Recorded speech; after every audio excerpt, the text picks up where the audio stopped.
Esto es Creepy en Español, un podcast dedicado a compartir las creepypastas y leyendas urbanas más famosas e inquietantes del mundo. Tú serás quien decida si estas historias realmente sucedieron o son solo simples inventos de la gente. Se recomienda discreción, ya que estas historias pueden contener lenguaje explícito y descripciones gráficas de violencia. Donde los niños malos van. Narrado por Ginette Zavala. Traducción: Guillermo Ruiz de Santiago. A los 6 o 7 años viví en Líbano.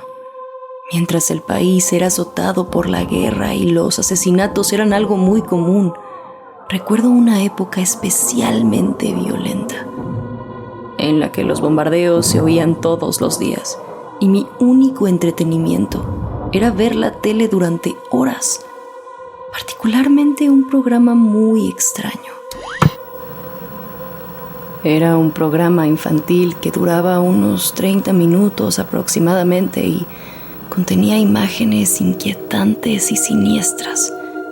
Hoy pienso que era un intento muy poco disimulado por parte de los medios de comunicación para disfrazar tácticas de miedo y mantener así a los niños a raya.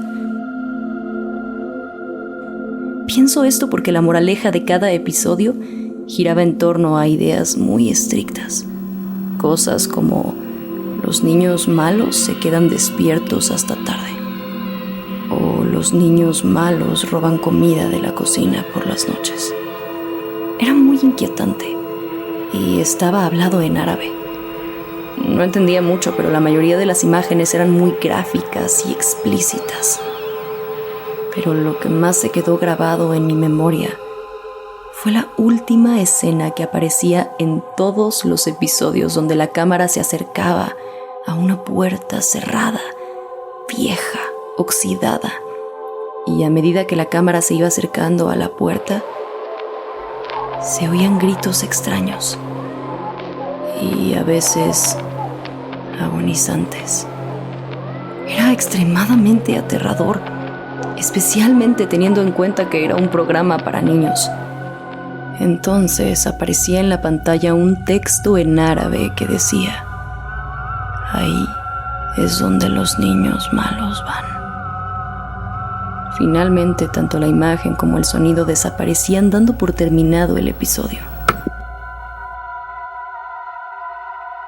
Unos 15 o 16 años después, me convertí en fotógrafa periodística. El tiempo no había podido borrar el recuerdo de ese programa de televisión que vivía acechando mi mente y seguía apareciendo en mis pensamientos de manera frecuente. Al final me harté y decidí investigar por mi cuenta.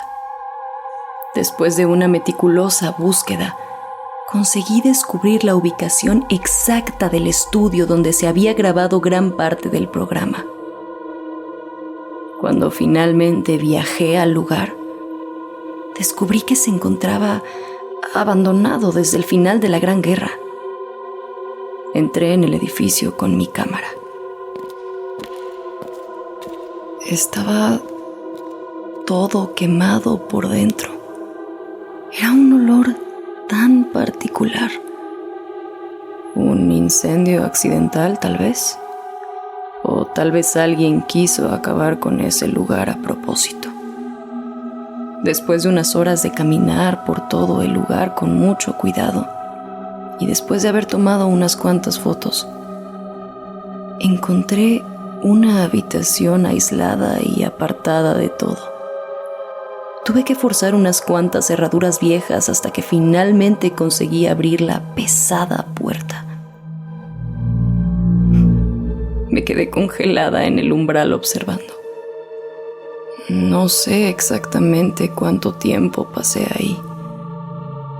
Había restos de sangre, heces y pequeños fragmentos de hueso esparcidos por el suelo. Era una habitación pequeña, pero un escenario extremadamente crudo. Pero lo que realmente me asustó, lo que me hizo dar vuelta y no querer volver nunca más a ese lugar fue lo que vi en el centro de la habitación. Un micrófono atornillado al techo.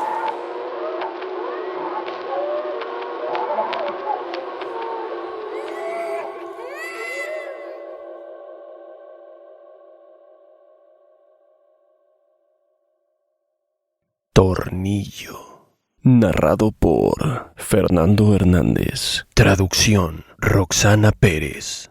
Recuerdo que cuando era niño, mi abuelo era mi persona favorita.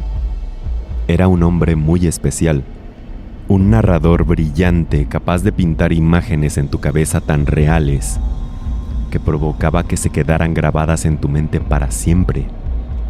Desde que tengo memoria, todo lo que me contaba me parecía mágico. Me hablaba de lugares lejanos y de paraísos, de paisajes urbanos y de grandes lagos, de animales con nombres tan exóticos que parecían sacados de un cuento de fantasía. Al recordar sus buenas historias, acostumbro a cerrar los ojos para visualizar cada escena. Incluso podría llegar a confundirlos como recuerdos verdaderos. Así de bueno era. Pero como todo en la vida, también tenía algunas historias que eran malas. Una vez me contó una en la que mencionaba a un ser, y debo disculparme ya que no soy ni la mitad de bueno que mi abuelo, pero así es como la recuerdo. Me la contó delante de aquella gran chimenea. Mi abuelo acostumbraba a bajar la voz, hasta convertirla en un susurro que apenas se escuchaba, para que mi madre no pudiera oírlo mientras estaba en el jardín o charlando con los vecinos. Describió cómo una vez tuvo un amigo cuyo trabajo y pasión eran la ciencia de la anatomía. Llevaba mucho tiempo anhelando descubrir el truco de la vida, y lo había intentado con poco éxito, diseccionando y combinando animales reales.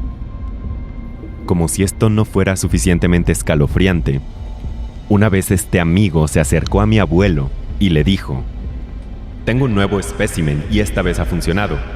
No lo hice yo solo. La mayor parte ya se encontraba así, pero quiero que la veas. Solo debo advertirte que su apariencia es poco convencional».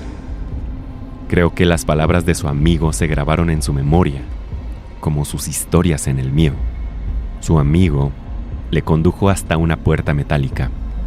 «Pronto entenderás por qué lo he enterrado aquí».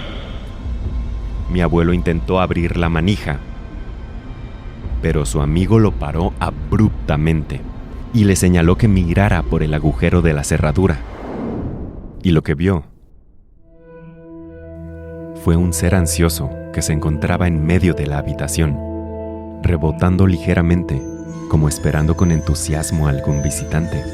En ese momento fue cuando mi abuelo se percató de que, en lugar de piernas, la criatura tenía un enorme resorte oxidado en la base. Era una criatura monstruosa. Todo su torso estaba hecho de pieles de diferentes tonalidades, cosidas burdamente para cubrirlo desde la parte inferior hasta la cabeza. Sus brazos eran resortes, pero menos oxidados y más delgados, entrelazados con lo que él percibía como una red de nervios hasta el final de lo que parecían ser dedos, que en realidad eran ganchos manchados de rojo. Nunca supo si era óxido o sangre. Y su cabeza. Oh, las imágenes que mi mente creó de esto nunca me han abandonado. Una bola pálida, como un foco con aspecto humanoide. Una larga boca que se extendía de oreja a oreja. Aunque sus orejas y ojos negros solo eran grandes agujeros, llenos de agujas clavadas en algo que parecía ser una bola de chicle masticado de color rosa. Los dientes eran aleatorios y en doble línea, como los de un tiburón. A estas alturas, recuerdo que me sentía petrificado más allá del pánico y mi cara de niño debió haber reflejado esos sentimientos. Ahora me pregunto por qué fue que mi abuelo no se detuvo. Tal vez era demasiado minucioso como para dejar una historia sin terminar. me contó que de pronto escuchó un ruido agudo como el de las uñas en un pizarrón, seguido de jadeos como los de un perro y ruidos como los que hacen los resortes de los colchones. Su amigo se mostró avergonzado por un momento y luego dijo: «Lo siento, has entusiasmado al querido Tornillo. Sabe que estás aquí». De repente, la puerta empezó a temblar intensamente cuando el tal Tornillo empezó a arañarla. El ruido, como si fueran resortes oxidados del otro lado de la puerta, sonaba cada vez más fuerte. Su amigo comenzó a notarse alarmado y llegó un punto en el que salieron corriendo por el pasillo, justo cuando la puerta se cayó y permitiendo que Tornillo escapara. Ahora mi abuelo pudo ver todo lo que ese ser era capaz de hacer. Rebotó hacia adelante para abrazar a su creador, utilizando sus brazos de resorte. Mientras hacía esto, procedió a morderlo y arrancarle pequeños pedazos que permitían a la sangre brotar para que la criatura la bebiera. En ese momento, el despreciable ser recordó la presencia de mi abuelo. Giró su cabeza, haciendo crujir los resortes de su cuello, le miró a la cara y sacó una larga lengua. En ese instante mi abuelo corrió y nunca miró atrás. Empezamos a escuchar los pasos de mi madre aproximándose, y mi abuelo, viéndome fijamente a los ojos, me dijo: «Debes recordar esta historia. Es muy importante, pues algún día puede que necesites recordar que algunos monstruos son realmente reales, querido». En ese momento entró mi madre, alcanzando a escuchar lo que me decía mi abuelo, y viendo mi carita rígida de terror, se lanzó sobre él y empezó a regañarlo. «¿Le has contado esa maldita historia, papá? Te he dicho que no vuelvas a contarle eso a nadie. Vas a traumarlo como a Katie, y ya sabes lo que le pasó». Se giró y me agarró de la mano. «Ya nos vamos. Olvida las cosas espantosas que te ha contado tu abuelo». Mientras me sacaba rápidamente de la casa, recuerdo haber oído al abuelo gritar: «Katy no se murió porque se traumó con mi historia. Fue Tornillo, maldita sea. Solo quiero protegerlo. Cazará a cualquiera que le haya visto y a su familia, y todos deberíamos estar advertidos». Sus incesantes gritos se redujeron a la nada mientras caminábamos hacia el coche y nos alejábamos. Recuerdo que no pude dormir por meses. Después de eso, nunca volvimos a ver al abuelo. Investigué un poco sobre su vida y descubrí que su trabajo consistía en viajar a varias instalaciones científicas de todo el mundo. También descubrí cuál era el instituto en el que trabajaba su amigo. Se cree que todos sus colegas fueron asesinados, aunque nunca se les encontró. Las familias estuvieron tratando de buscar la verdad en internet, y todos concluyeron que el trabajo había sido demasiado secreto y que seguramente fueron asesinados en una conspiración. Siempre me pregunté por qué mi abuelo me contó esa historia. Antes de su muerte le diagnosticaron bipolaridad y vivió sus últimos días en una institución mental. La idea de que un ser como Tornillo existiera siempre me asustó y hasta cierto punto sigue asustándome.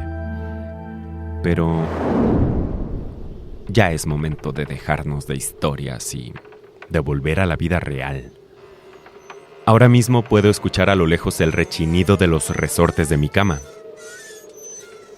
Qué raro. No sabía que mi hijo ya había regresado de la escuela.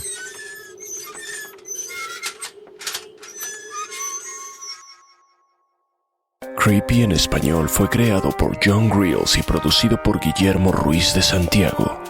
Manda tu propia historia a creepyhistoriaspod@gmail.com y nos pondremos en contacto contigo. Síguenos en Instagram, estamos como @creepy en español. No olvides suscribirte a Creepy en español donde sea que escuches podcasts. Todas las historias compartidas en este podcast están bajo licencia de bienes comunes creativos o tienen el permiso explícito del autor. Ningún extracto de este podcast debe retransmitirse o distribuirse sin el consentimiento del equipo de Creepy en español y de su autor.